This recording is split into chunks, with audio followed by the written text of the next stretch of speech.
today I've got some major sauce for you, bro. Like yandere lovebug type sauce. Let's just get into it.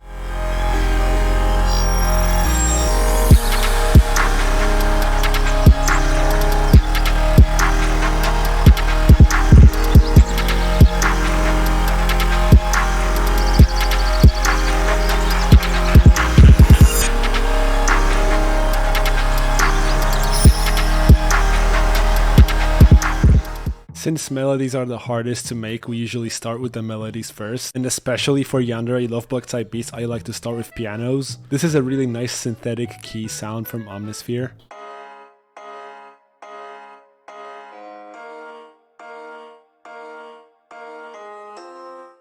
So the first tip here for making these beats like really atmospheric, like really vibey, is to change the chords really slowly, right? This F minor chord here is for like 5 seconds or 6. Then we want some really simple melody on top, and why you want to make it so simple is because you're going to be adding gross beat later. You can experiment with more complicated patterns, but I found like really simple melodies to work well. Something like this.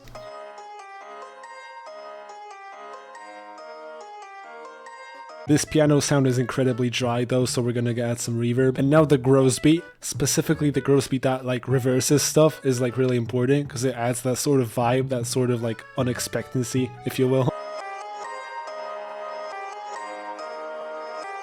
And this just sounds vibey, right? Next we're gonna grab somewhat of a subtle lead. Now if you're making yandere lovebug type beats, maybe you shouldn't make the lead like super punchy like the star of the show. Rather just make it more subtle and like go really well with the melody. Just more in the back, you know? You can make it more simple, you can make it more complex. It really depends on what works the best. I chose a really simple pattern.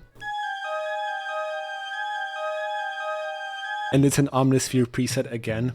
Omnisphere is great for this sort of vibey sound, just sort of like atmospheric, because the sounds in Omnisphere tend to sound like natural, but not like all the way natural, more like real instruments, but you can tell they are synthetic, which is exactly what we're going for. At least that's what I like to go for, but I know yandere uses like a lot of real sounding instruments, so if you want to go that route, then you're probably gonna have to install some like expensive libraries, something from Contact maybe. I really like guitars for adding more layers, especially acoustic ones. Again, it's an Omnisphere preset, and again you're gonna hear that sort of synthetic sound.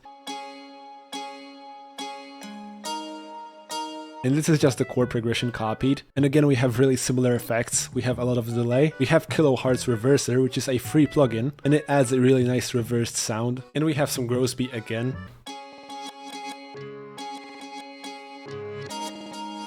So the effects are really just a lot of delay, reverb, gross beat, and like reversed stuff. Now if you feel your melody is still empty, I think a great way to add on to the melody is like really huge sounding synths. Okay, maybe not huge, but these ones that have like a lot of high end, something like this.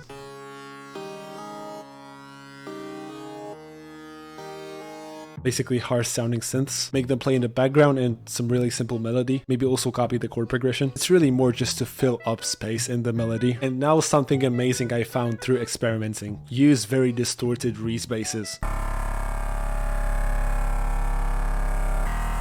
And I mean use them throughout the entire beat. Like use them instead of 808s is what I mean. This adds so much more vibe to the beat than just a regular 808. This is how a melody like that should sound.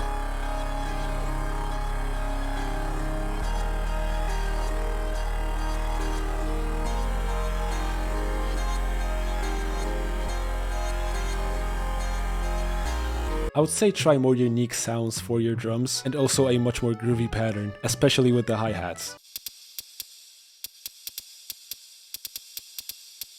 Notice that the hi-hats in every single drum I'll have after that has a lot of reverb on it, and this just really helps the atmosphere and also sort of helps to glue the drums together with the melody, so it sounds more coherent. You can add some more complex perk patterns.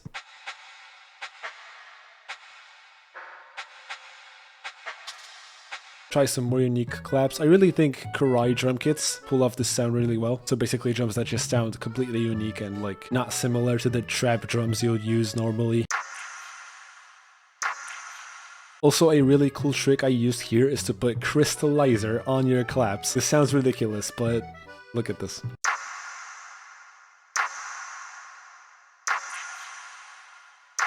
Basically adds really cool texture to the claps. You can do this with other drums in general actually. Maybe not the kicks, but you could try. Some more snares for the bounce. in the kick pattern, notice these rolls right here. Especially when you sidechain the kick to the 808 and maybe even the melody, these rolls are gonna sound so nice. Just watch this. So basically a more groovy pattern can help your beat sound more unique, in consequence making it more atmospheric. Now another huge tip, bro, use birds. When you hear a beat that has birds in it, not only will the beat sound less empty and less dull, but also you're just gonna feel connected to it, because you put sounds that you hear in nature normally. It just sounds much more natural to you. And combine that with more unique transition effects like this one. Oh, and also, we're making a lovebug type beat. If you forget this breath, then it's not a lovebug type beat.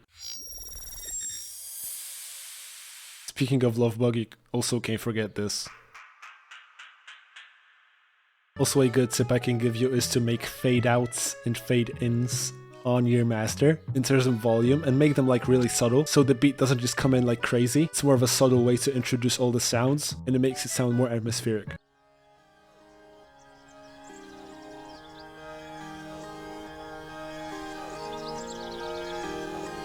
Make these pauses in hi-hats, they add this really nice tension. And whenever you're introducing the kicks again, you can add a transition.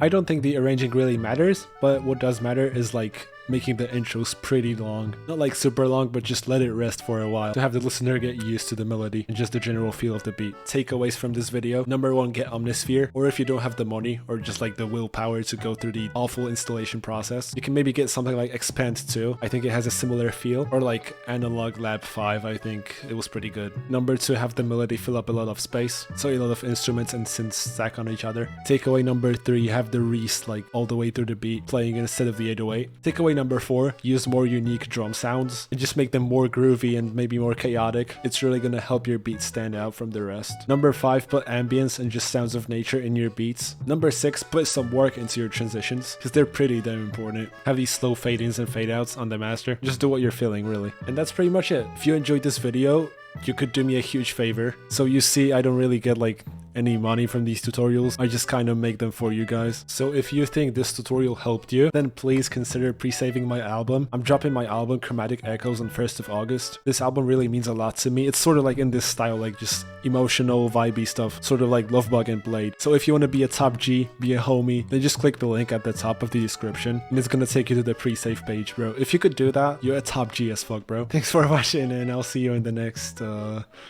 something. And don't forget about the full beat.